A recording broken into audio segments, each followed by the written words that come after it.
Today I'm going to be giving you 5 survival tips that will keep you alive, because as we all know, ARK is a very ruthless game, and if you give it the opportunity, it will destroy you. So with that being said, let's get right into it. Now for illustration purposes, we're going to be using Larry.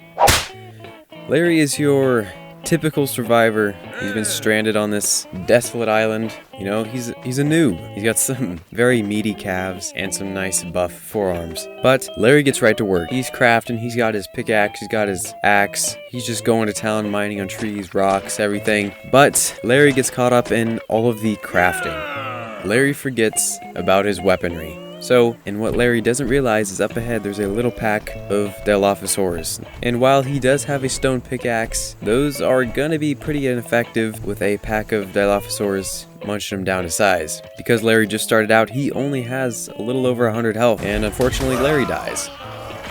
But that's just the way of life in ARK, and that brings me to my first tip. When you're just starting out, as soon as you can, try and get some ranged weapons. In ARK, you always want to try and keep the battle away from you, if at all possible. If Larry was carrying, say, a spear, he would have had no problems here. Now Larry is but the wiser. He has an arsenal of weapons, he's got his spears, he's ready to take on anything, so he thinks. But what Larry doesn't know is up ahead, there is a ferocious raptor. And even though Larry has a few spears, that unfortunately isn't going to be enough to kill the raptor. The raptor just moves too quickly, it deals too much damage, and unfortunately, Larry dies. And so this leads into my next tip.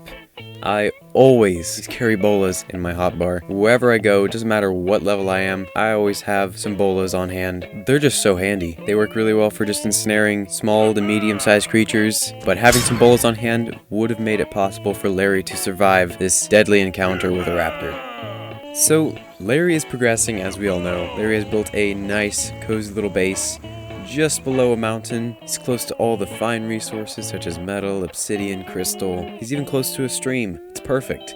Except Larry failed to realize where there are precious resources, there are usually dangerous dinos nearby, such as Allosauruses, T-Rexes, and if you build at the bottom of the mountain, sooner or later everything on that mountain is going to make its way down to your cozy little shack. Which leads me into tip number 3, do not build below a mountain, or a cliff for that matter, because whatever's up on that mountain is going to come down and destroy your base. Now, with the destruction of Larry's cozy shack, he is left abandoned, freezing in the cold, with a pair of stained underwear. He has nothing. He's going to have to start from scratch. Tip number 4, wherever you go on the map, be sure to build stash boxes and place beds all around the map wherever you go. That way you get a basic network setup of beds and spawn points, as well as some starting materials, tools, and weapons to get you back up on your feet much more quickly.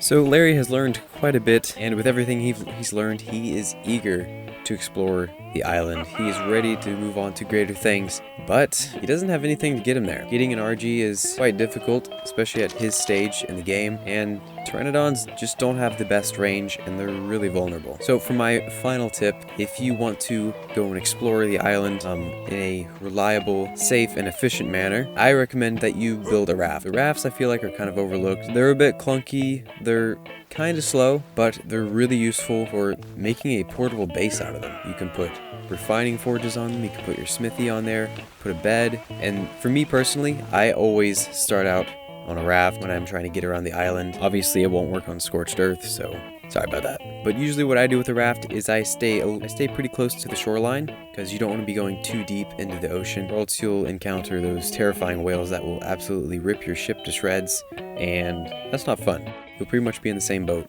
no pun intended. It's a great starting point, and you can make a lot of progress that way.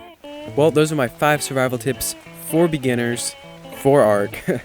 If you guys found them helpful, be sure to leave a like. Also subscribe. It would be very much appreciated. So thank you so much for watching, and I'll see you guys in the next one.